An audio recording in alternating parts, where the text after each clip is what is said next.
Hello everyone. My name is Natasha, and it's my pleasure to introduce the Chappies from Boulia Outback Chapel again today. They invite you to accompany them for a cup of tea, or coffee, if you prefer, at one of their favorite picnic spots, the Vaughan Johnson Lookout, some 111 kilometers south of Boulia on the Boulia to Baduri Road. Fortunately, you can be with them in spirit, as many of you are too far away to be there physically. Unfortunately, there is no room in the vehicle for you all anyway, so sorry, but, fortunately, you can accompany the Chappies in spirit, on the trip, enjoying what is commonly known as a mountaintop experience, without having to climb the steep ascent in the heat, or worry about the flies. The trip covers a variety of landscapes, and we are sure you'll enjoy your journey with them today.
And now, we catch up with the Chappies back in their studio in Boolia.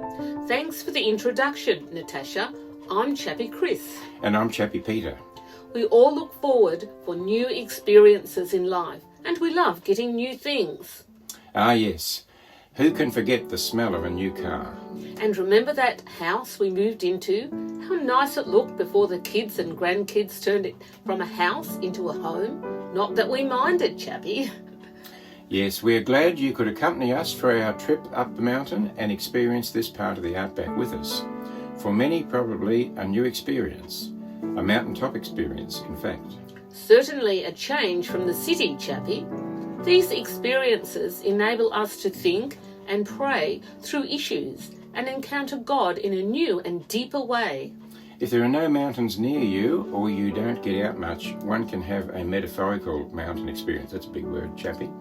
An equally real and fresh encounter with the Almighty if we earnestly seek Him with all our heart.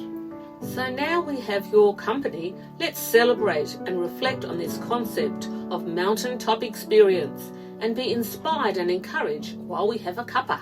Cuppa sounds good. We drove through some pretty barren country to get here. You might be going through a pretty barren or rough time in your scenario. We trust this is not the case, but sadly, it's often the situation for us all in this fallen and broken world, inhabited by fallen and broken people like ourselves. Too true.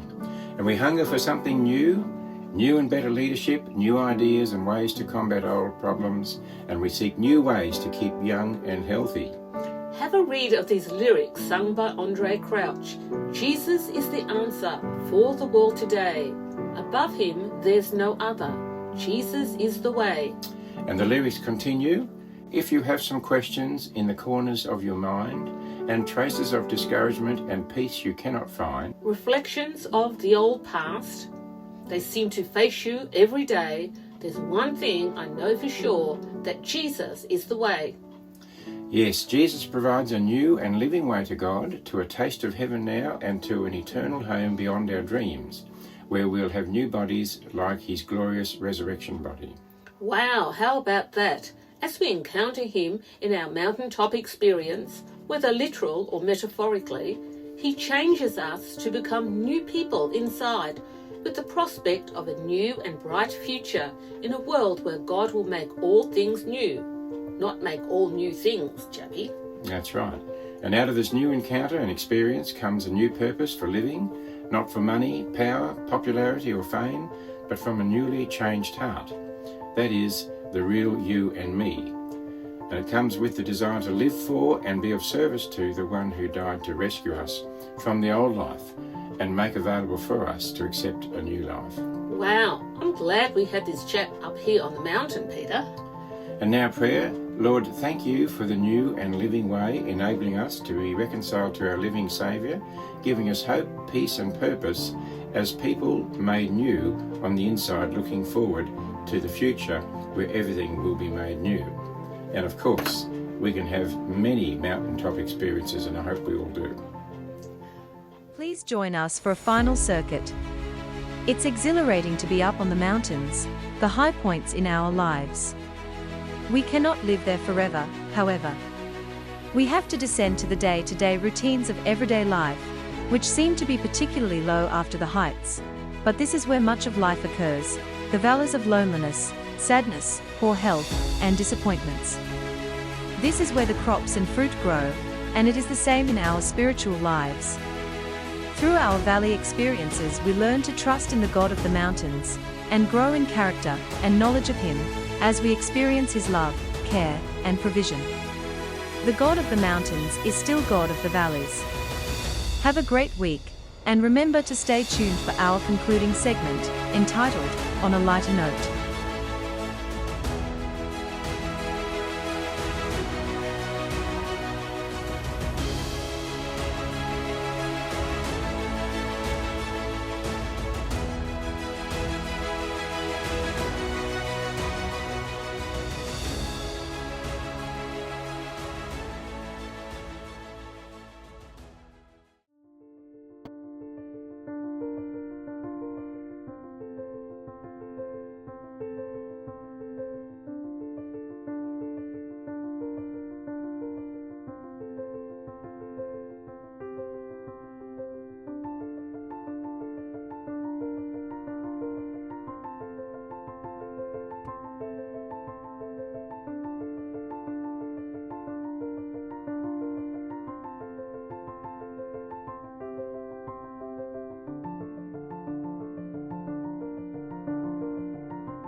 Well, that's all for this week.